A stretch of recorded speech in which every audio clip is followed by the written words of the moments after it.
राधे राधे। कुल देवी हमारे वंश की रक्षक होती है। वे हमारे परिवार की सुरक्षा कवच की पहली कड़ी हैं। जब कुल देवी प्रसन्न रहती है तब पितृ भी तृप्त रहते हैं और घर में अकाल मृत्यु नहीं होती है।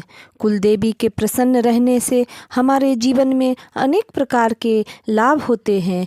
तो आइए जानते हैं, कुल देवी को प्रसन्न करने से परिवार की सुरक्षा होती है, सुख समृद्धि बनी रहती है। कुल देवी परिवार की प्रथम रक्षक मानी जाती है, जो परिवार के हर सदस्य को आने वाले हर प्रकार के संकटों से रक्षा करती है।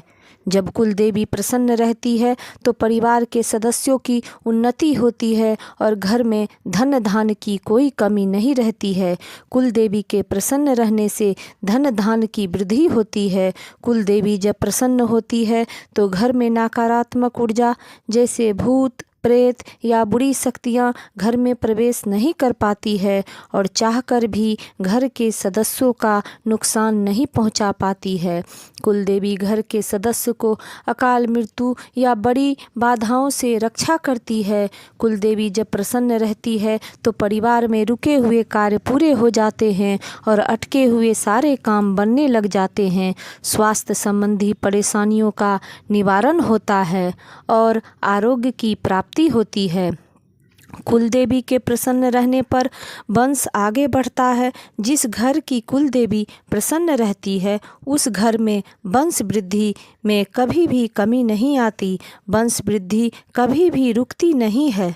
कुल देवी के प्रसन्न रहने पर वंश आगे बढ़ता है और वंशजों की रक्षा होती है।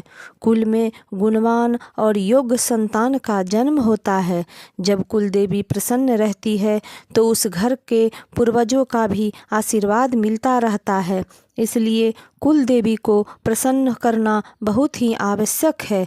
कुल देवी को प्रसन्न करने के लिए कुछ उपाय जरूर करना चाहिए, जैसे प्रतिदिन कुल देवी का स्मरण करें, घर या बाहर कहीं भी रहें उनके नाम का जयकारा लगाएं और उनका ध्यान करते रहें। उनके सामने घी का दीपक जलाएं। सुबह और शाम दीपक जरूर जलाएं। प्रत्येक शुभ अवसर जैसे शादी ब्याह पर उनको विशेष प्रकार की मिठाइयों का भोग लगाएं। उनको श्रृंगार का सामान अर्पित करें। विशेष त्यौहार खासकर नवरात्रि पर कुल देवी की विशेष पूजा करें। उन्हें लाल चुनरी चढ़ाएं, सिंदूर चढ़ाएं, उनका प्रिय भोग उनको अर्पित करें।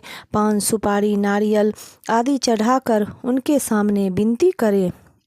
गलती के लिए या पूजा में भूल चूक के लिए उनसे क्षमा याचना जरूर करें। साल में कम से कम एक बार कुल देवी के स्थान पर परिवार सहित जाएं और उनकी पूजा करें। अपनी कुल परंपरा का पालन करें। पूर्वजों से चली आ रही रीति रिवाज को नहीं छोड़ें।